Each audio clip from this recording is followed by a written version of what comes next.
Sayın hökumətdən uşaq pulu tələb edirik. Milli Məclisdə oturanlar ayda minlərlə, 8 minlərlə, 9 min, 10 minə qədər pul alırlar. Onlara nə pensiya lazımdır, nə uşaq pulu lazımdır. Orada oturanlara səslənirəm. Büdcəni talama, uşaq pulunu ver balama. Uşaqlarımıza 1 manat belə köməklik yoxdur dövlət tərəfindən.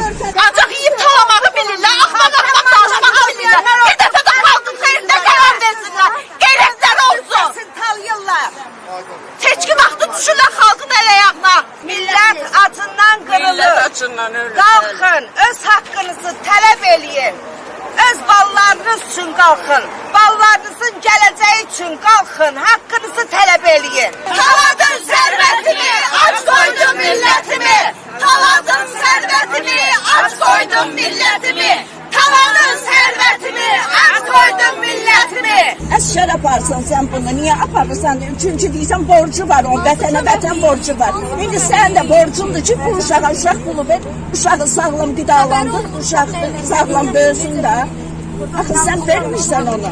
18 yaşında sən niyə gəlib aparırsan evdə? Bir həftə, tam bir həftə işıqsız qaldıq. Gəldilər bizim işığımızı kəsdilər, ödəniş eləyə bilmirik.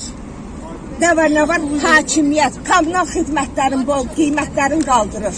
Hansı pulu verir ki, bu tərəfdən də xidmətlər qaldırır.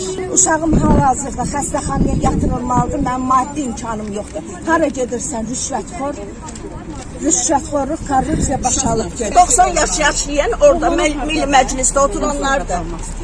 Qara çürüdən yeyirlər, bu qara cəmaat, amma çörək tapır yeməyə, haramları olsun. Heç sağ yeməsinlər. Bu millətin, bu uşaqların haqqını yeyirlər. Qocaların pensiyasını yeyirlər, əlillərin müavinətlərini yeyirlər, haram xoşlar olsun, heç sağ yeməsinlər. Uşaq pulu vacibdir, uşağı xəstəxanaya apara bilmirik. Uşağı istədiyini ala bilmirik, uşağın geyimi baha, yeməyi baha. Axı maaş da yoxdur, pensiya da yoxdur. Özüm elə pensiyaya çıxası adamam, əldən ayaqdan düşmüşəm, Sovetin vaxtında 50 yaşından pensiya çıxır. İndi 50-65 yaşa çıxan var.